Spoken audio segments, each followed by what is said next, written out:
So we have a couple things to definitely talk about with the roster for the Philadelphia Eagles. We saw the Chris Sims stuff that's going on. That's just never going to end, and Jalen Hurts never getting his respect. Obviously, talk about some press conferences as well with a couple players. Things to really take into account going into training camp, this year and seeing the competition kind of unfold. So I'm pretty excited about it, and I kind of want to talk about it with all of you. So let's get straight into it.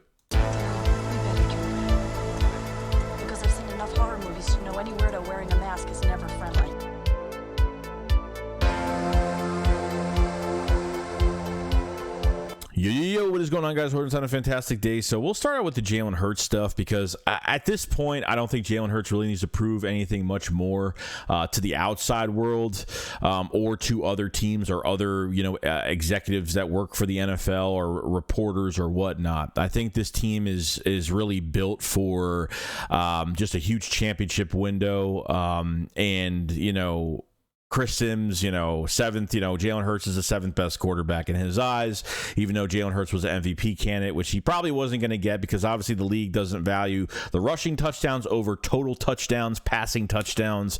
That's just been the case for it all.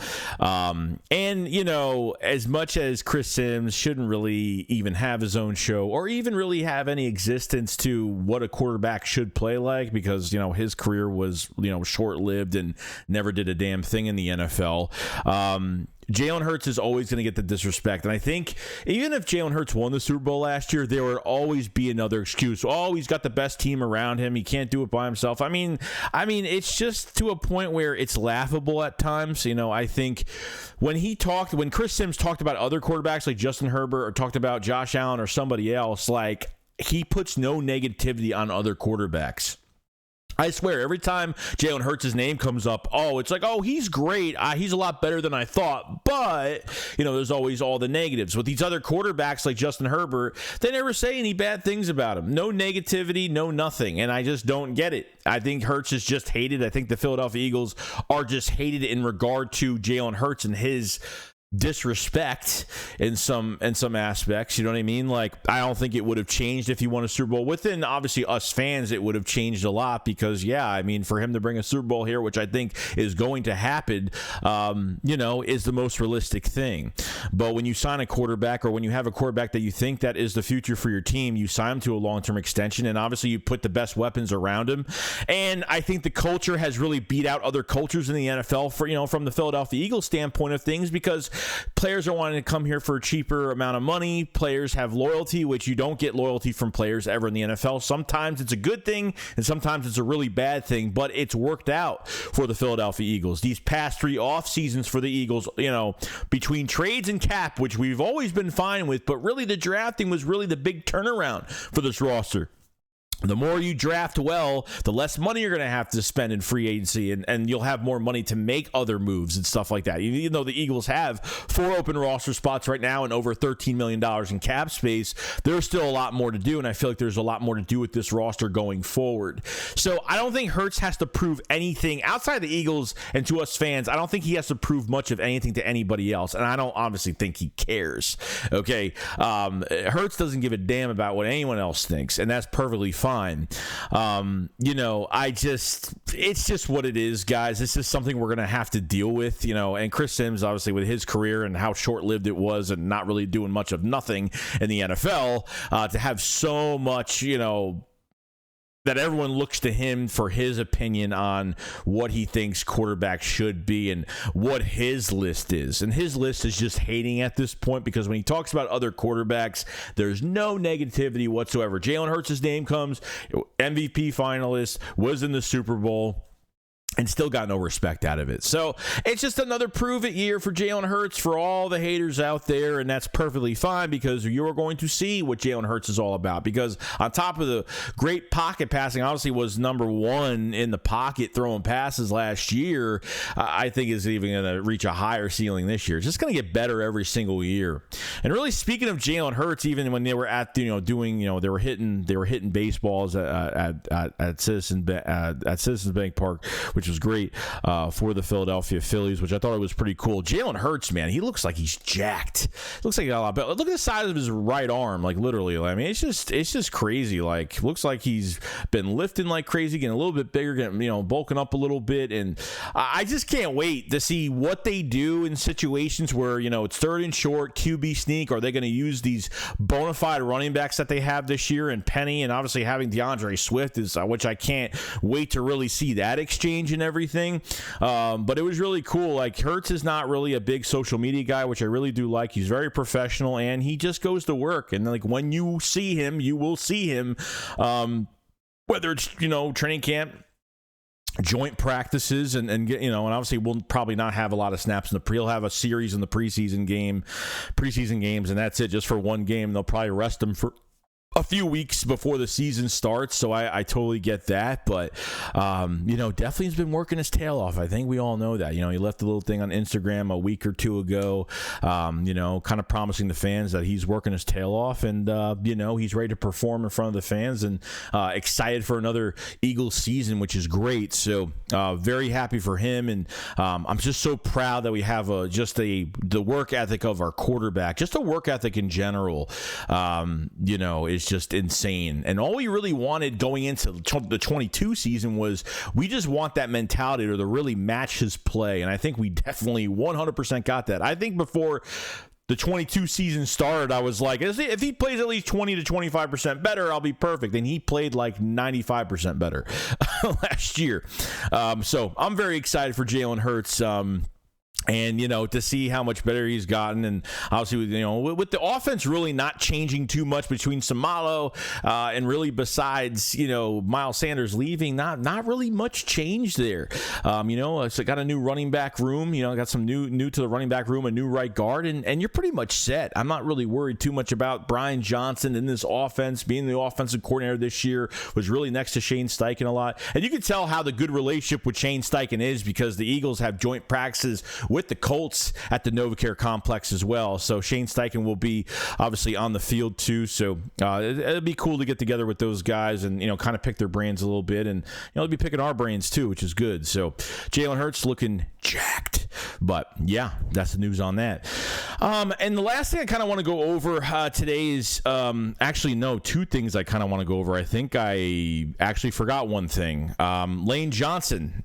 We saw some news on Lane Johnson, had his press conference, and is really excited to play next to Cam Jurgens if he is a starting right guard, and talked about how athletic he is, even for being undersized, and his technique is, and he's just got such a great motor. And then, we're going to see how that kind of pans out during training camp, but that should be interesting. But Lane Johnson is cleared. He was cleared, I think, to work out a few weeks ago, but now he's fully getting into all of his workouts. And so Lane Johnson, says he's 33 years old, obviously, and Lane Johnson says he's got a few more years left in him. Now, if you guys remember, he is on contract till, I think, 26. They extended him 1 year. They dropped, so they did the smart thing, and they extended him 1 year. They made the cap hit less for every single year, which was smart for Howie Roseman and the franchise. So now you save a little bit more money the next few years, depending. I think Lane Johnson said, I think during the end of the season last year, he said he would only be here like 2 more years. So I could probably see that. But he's dealt with ankle injuries the past few years, and obviously the torn abductor, which wasn't bad. He says the torn abductor was the least of his worries. If it was the ankle, it would, you're putting all that pressure on one ankle, and he played as long as he could those 2 seasons, but I don't want to lose Lane Johnson, at the end of the season. So the torn abductor wasn't really a big deal. You saw it was kind of bothering him, but he played perfectly fine. He was really good in the playoffs. I had no issue. But hopefully he could stay healthy the whole year is definitely something there. So with if Cam Jurgens gets the job and tylersteen is there, I know he could play left tackle and right tackle, and potentially he could play, or he has the physicality to play right guard, which will be in competition this camp. So that should be interesting. Sorry, I didn't have the slide for Lane Johnson. I don't know. I must have had a brain fart when I was sitting here. So that was the news on Lane Johnson. Now, Milton Williams is another story now, and he had a press conference, talked about, when you face Jason Kelce every single day, you're just going to get better. I wasn't a big fan of the Milton Williams pick a couple years ago. I really wasn't. He was more of an analytical pick in my eyes, because he was like top 5 in testing at the combine, and I don't like just having great testing. I like to see more than that. And obviously he was, he had really good explosiveness off the line coming out of college. And people were really, he had short arms, he had small arms for a DT, and maybe he wasn't going to pan out as a starter, which he's a really good rotational guy. If you really look at the statistics for Milton Williams the past couple years, he's actually gotten a lot better. From 21, he's been healthy for both seasons in 21 and 22, okay? He had 15 tackles in 21, 19 in 2022, 15 assisted tackles, 18 last year, 30 combined tackles in 21, 37 last year, 13 solo in 21, 17 last year, 2 sacks last year, 2 sacks in 21, 4 sacks in 22. So he's getting better and better every single year, and he's a guy that can move from defensive tackle to defensive end, which is great too. You can move him around. Kadavia Street, same thing. They can move him inside and outside, which is great. So if you have to move somebody in coverage, or you want to use Nolan Smith in a different way or something like that, you can always move those guys to the outside if you really have to. Like I said, I think he's one of the most underappreciated players in Philadelphia. I don't think a lot of fans really talk about Milton Williams that much.